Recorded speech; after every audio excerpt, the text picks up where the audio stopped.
Hello and welcome to this character discussion, where I intend to look into Kishibe, the mentor figure within the story of Chainsaw Man, who surprisingly didn't kick the bucket when it came time for the finale. This will be broken down similarly to how I did with Denji's character, looking at his purpose in the story, his goals, his relationships with the other key characters, his powers, something I missed when discussing Denji, and of course the intent of what Fujimoto had with this character. Now this is all just my option, obviously, so if you disagree with what I had to say, let me know by leaving a comment below. Now without further delay, let's get into the character dissection. So, what is Kishibe's role in the story? What purpose does he serve? The answer is pretty clear. He is there to help Denji get a grasp of his potential and push him into a situation by which he can become a stronger person and capable of doing what the plot demands of him. That is the most basic role he serves, and I'd say he does it quite well, given how Denji not only survived being sent to hell but did in fact manage to defeat Makima. Although his teaching methods are quite extreme to the point, he basically kills Denji and Power on multiple occasions in order to teach them how to survive and think with a more inventive mind in order to defeat an enemy far stronger than they are. This purpose carries on throughout almost all of his appearances in one way or another. Even when confronting Guanx, he was instructing Denji, giving him some hands-off teaching on what to do when put into such a precarious situation. He also serves as a means of displaying the threat in which Makima possess, showing that despite all his strength, all his planning and all the sacrifices he made, he wasn't able to take down Makima. He lost Guanx because of Makima, he lost Power because of Makima, and almost lost Denji because of her. He tried everything. He tried to recruit Guanx, but it was for naught. He sacrificed his men to summon the Hell Devil to face Makima, but it was pointless. He didn't save Denji from his berserker state. All he could do was hide from Makima and wait. He is there to demonstrate just how hopeless the situation seems, so that when Denji somehow manages to pull off a win, we can be even more amazed by it. And because he is in opposition, that also puts him in the position of being the big good in the series, the individual who is at the top of the power on the side of good, a figure of which has immense strength and is unquestionable on the side of the protagonist or the heroes, depending on the story. He of course isn't the squeaky clean variety of this trope, seeing as how he is willing to sacrifice people for what he considers to be the greater good, as well as making very clear use of what is essentially a child in the form of Denji. While we don't spend nearly as much time with the man as we get to do with the individuals which make up the main cast, we are still able to get a reasonable idea of what his goals actually are and how he goes about trying to reach those goals, being an incredible driven individual who for one reason or another has the mental fortitude to keep moving forwards, even when others would have either given up or fallen into despair. The most obvious goal he has, when first introduced, is to train Denji and Power, which he does through a combination of combat experience in which their lives are very much put on the line, as well as demonstrating to them that they must work not necessarily harder but smarter in order to defeat their foes, something which is later echoed in the series. While attempting to achieve this goal, it is shown that he gains a certain level of affection for the pair, even worrying about their survival when it comes to what they have to face in the future. Altogether, this helps to characterize him as a focused, serious, and somewhat sentimental individual, putting him at odds with Makima, who also shares the first two traits but none of the sentimental nature.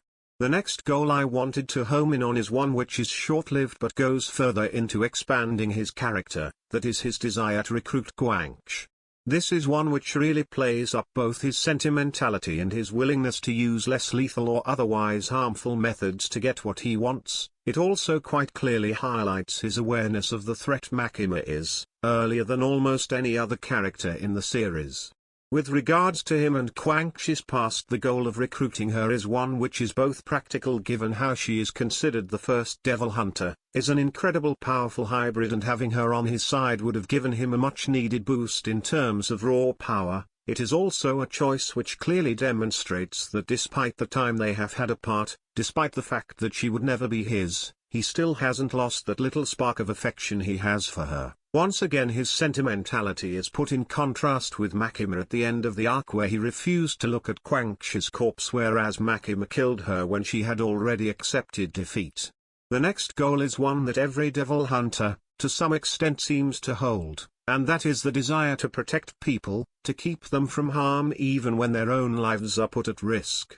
This is most prominently displayed with how he attempts to save Guanx from Makima's clutches, how he saved Denji's life when he had no real reason to, and how he strived to help Denji when he knew that there was nothing he could do practically. But there are other points which also highlight this desire, such as him being a devil hunter at all. The fact that despite all the injuries he has gone through and time catching up with him, he refuses to just retire and sit back doing nothing.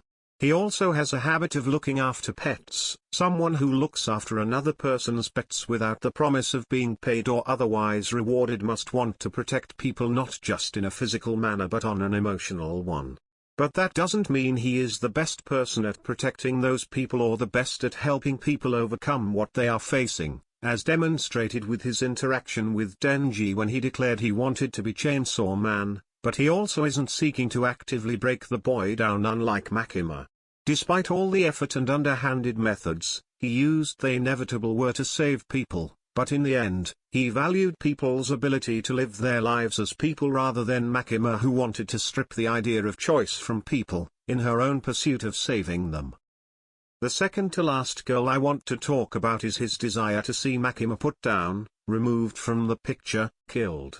So, let's break this down for a second. Why does Kishibe want to put an end to Makima? Is this a personal reason? An order from someone higher up? Or does it have to do with the fact that they knew she was the controller devil and he was a devil hunter, so it was just his job?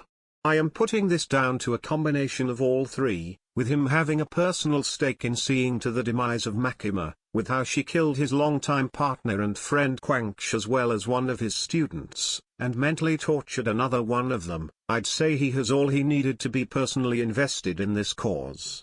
As for it being an order, given how Makima is contracted with the Japanese Prime Minister, so it likely isn't an order coming from him. However, given how he isn't likely to be the highest authority within the Devil Hunter organization, it is possible that that person or another member of the government gave him the go-ahead to make use of the other Devil Hunters and any other facilities he might need, explaining both how he got the authorization to use guns in Japan and how he was able to get so many people to join his cause. People that seem to have no direct reason to fight Makima otherwise. And finally, the fact Makima is a devil which is directly opposed to the continuation of humanity in its current state makes it quite easy for Kishibe, who has been a devil hunter for most of his life, to decide that she needs eliminating. No matter what her goals might be, his profession as a devil hunter puts him in direct confrontation with her. And finally, the goal which comes about near the end of the series, to have Denji continue to grow and become both a more complete person and a perfected devil hunter, as he says at the end of the series, that Denji is the most suited person for the job out of everyone he has ever met. I take this to mean that he considers Denji to be crazy enough to deal with whatever comes his way. As he says, it's the craziest people who make the best devil hunters, not the smartest, the bravest or the strongest, but the craziest, and Denji is pretty crazy given how he came to the conclusion of how to deal with Makima was by using love, something which is utterly mad, even more so with how he came to the conclusion that by consuming her against her will was an act of love. Denji is a completely insane individual. That said, he also wants to see Denji continue to evolve and reach his full potential as a person, capable of facing whatever is coming his way, and we all know he is going to have to face something even worse in the second half if anything we know about Fujimoto's writing remains to be true. Moving into the relationship section, despite not being one of the main cast, Kishibe does have some of the most interesting relationship in the series. The relationship between Kishibe and Denji can be described as student and mentor, with Kishibe having been the one who helped to train Denji in order to be a proper devil hunter, or rather he forced him to go through life and death combat every day until he just got better, not actually much teaching involved in it. But despite that, Kishibe still feels somewhat attached to Denji, as he himself states that he has become somewhat fond of Denji. As Kishibe has no doubt seen many people die, including previous students, having one who won't just up and die on him is probably pretty reassuring to him from a mental state perspective. Moving away from the relationship of student and teacher, however, Kishibe views Denji as someone with the potential to take down Makima, hence why he allows him to go through with his absurd plan, but at same time he has no objections to putting him down when the time comes, being harsh and slapping some sense into the Chainsaw Man with only his words. In addition, I can see Kishibe considering Denji someone who could one day either succeed or stand beside him as the top devil hunter, someone who can be as crazy and as strong as him, someone who can drag himself through the mud and crap while still coming out the same person on the other side.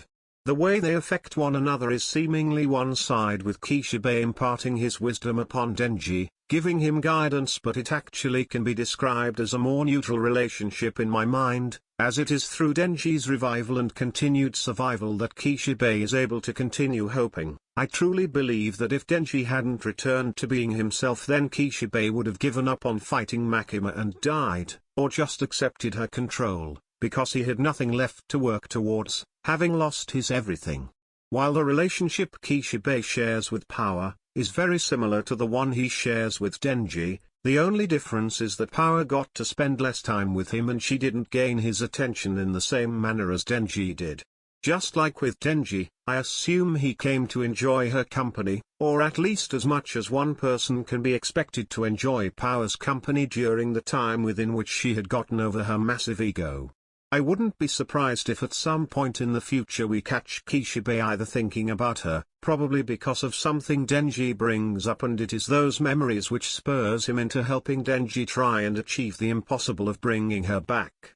But outside of some kind of flashback, which we don't tend to get too much of in this series, looking at the relationship between the pair during training, a lot of which I imagine got skipped over, there isn't really much else to go off of.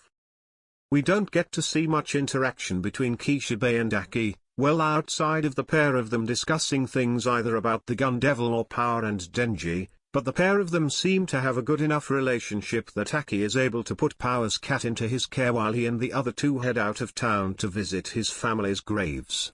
Kishibe also shows a remarkable amount of understanding for Aki's decision to withdraw from the plan to take on the Gun Devil, whereas many others would probably have tried to force him into the fight against his will, just like Makima did, or use some sort of manipulation or threat. He actually accepted the request just as it was.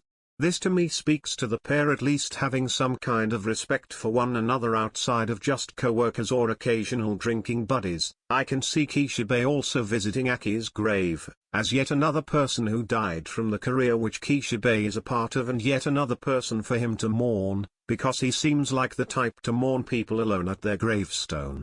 Kobani and Kishibe don't spend much time interacting with one another, but he does go out of his way to make sure she is safe during the whole fight with Makima. Of all the people he could have saved, he chose to make sure she was safe. That to me speaks to either Kishibe's desire to just make sure that he saves everyone he can, or that he specifically wants to make sure that Kobani was safe. I can imagine it was a little bit of both. As a former member of the Devil Hunters, someone who has no doubt worked with her on several occasions even if we don't get to see them, and as someone who is also being targeted by Makima, I can see him trying his best to make sure she is safe, even if he doesn't know if she'll be useful to him. And speaking of Makima, she is the woman whom Kishibe wants to kill, the person who introduced him to Denji and Power, and the women who almost took both of them from him after pushing him to get attached. She is the woman who took away Guanx from him, a partner he had for a great many years, and on top of that, the women he fell in love with, even if he knew that love would also be impossible.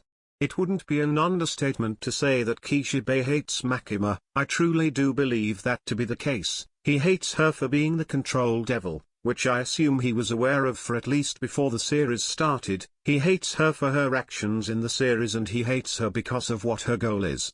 Kishibe doesn't seem to jive with Makima's idea of a perfect world, where humanity is protected from anything that can hurt them because the fear of them has been erased.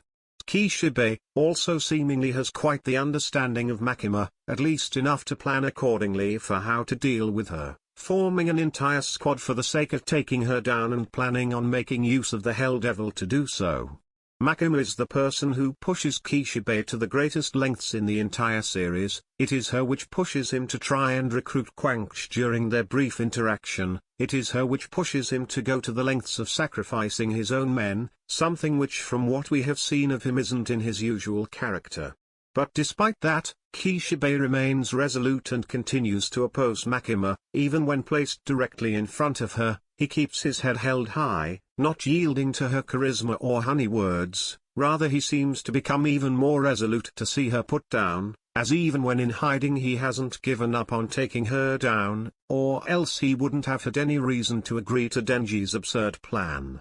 Kishibe also likewise doesn't show any regret, mercy or sympathy for Makima once she was cut up and consumed by Denji. In fact, he acts like she was little more than an annoyance with how they had to transport her body to Denji's new home for consumption. If that doesn't speak to his malice towards her, I don't know what will. Following on from that, we have Guanx. Guanx was perhaps the most important person to Kishibe prior to her breaking off their partnership and leaving Japan. He spent years with her, working together as partners in the fight against the devils. Kishibe grew as a man by her side, and it isn't any stretch to say she likely had one of the greatest impacts on how he turned out, not just physically but as a man. And despite all this time, Kishibe has a soft spot, perhaps even lingering feelings of love for her.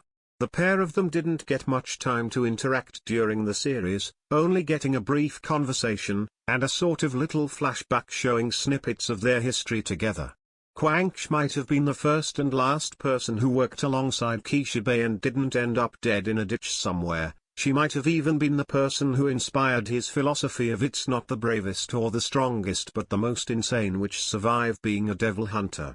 Kishibe, despite spending years pursuing her affection, inevitably came to conclude that she would never love him, because they simply weren't compatible. But even so, he never showed any resentment of that fact. He accepted her for who she was and respected her as an individual, rather than a weapon as the government she ended up siding with turned around and thought of her as. In the upcoming novel, hopefully we will be able to get a greater grasp of their relationship and how they were able to impact one another. Moving on to the abilities he possesses as a character, the powers which Kishibe has displayed befit one of the greatest devil hunters and someone who would inevitably turn against Makima and her desires for the world. The first and most obvious power he possesses is the absurd physical body of his, able to fight both Denji and power at the same time, without ever having to openly invoke a devil contract. That sort of strength is absurd even when regarding the pair in their relative human forms.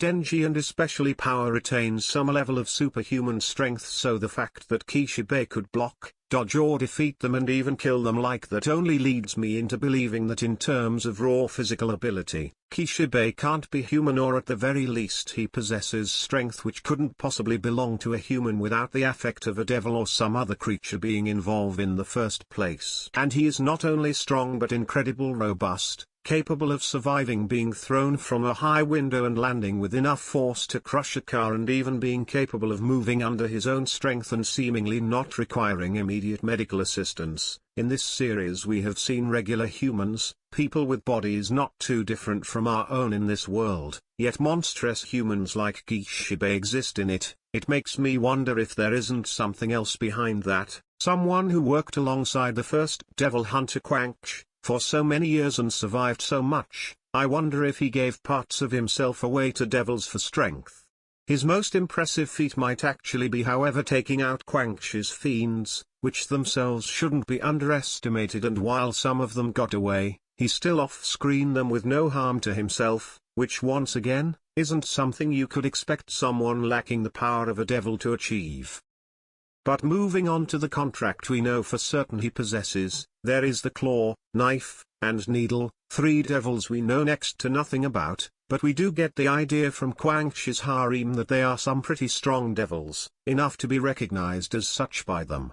What contract Kishibe made with these three devils is currently unknown. What they give him and what they receive is a mystery that will hopefully be unveiled in the second half of the story. There is the possibility that these contracts are permanently active, as Kishibe gave away something so immense or something which is unending to the devils, which means he can keep using their powers whenever he wants. That might even explain his superhuman levels of physicality, as his body is held together by the power of multiple devils. It might even be why Makima wasn't able to control him, as he simply isn't one person anymore but an amalgamation of other devils, not unlike a hybrid but at the same time extremely different in its application. Whereas a hybrid seems to bond to their host on a cellular level, changing their entire race, I'd imagine this is more an addition to his humanity, like an internal suit of armor that holds his body together even as it should be torn apart. It certainly would be interesting, although the idea of him just being the normal person fighting in this world of monsters and still managing to be at the top would be interesting too, an amazing way of showing just how far humanity can go in this mad world. Of course, it isn't all about his physical or somewhat magical abilities which make Kishibe one of the best devil hunters. He also most likely has the largest amount of experience of any human devil hunter, having worked with Guanx, having fought a great many powerful devils throughout his life, and just by living as long as he has in the career he has chosen, then he must just have instincts sharpened to an absurdly deadly point, allowing him to anticipate what his enemies will do based upon prior experiences. I wouldn't be too surprised if Kishibe was capable of using his battle instincts to quickly assess his situation and determine how to make the best use of what is available to him. As the saying goes, beware an old man in a profession where men usually die young. That certainly applies to Kishibe. He didn't get to where he is by being unable to adapt and continue moving forwards. And finally, the greatest thing he has to make use of, something he doesn't need a strong body, a devil contract or experience to make use of. He has a vast wealth of knowledge, from the interactions between contracts, about things which are a secret to a majority of the world, such as the true identity of Makima, how to find the reincarnated control devil, and now the secret behind the Chainsaw Man and his seemingly unique ability to rewrite reality. That's a lot of knowledge, and as is often told to us both throughout history and fiction, knowledge is power, and he certainly has a lot of it. Now as for where his character might go in the future, there isn't a defined path for him in my mind, only that one day he will inevitably be used for a means to cause us great suffering. But only once we have gotten so close to him as a character that he has wormed his way into our hearts will Fujimoto rip free the vestiges of happiness that he brings to us and crush it beneath his foot. He is a character who has already gone through his story arcs off-screen. Causing great change within him would require a very drastic and personal event to occur in the series, which I am not certain we will be getting anytime soon. But that's all I had to say about this video. If you enjoyed it, don't forget to hit the like button so maybe others can see it too, and if you're new and you want to see more, don't forget to subscribe and hit the bell icon.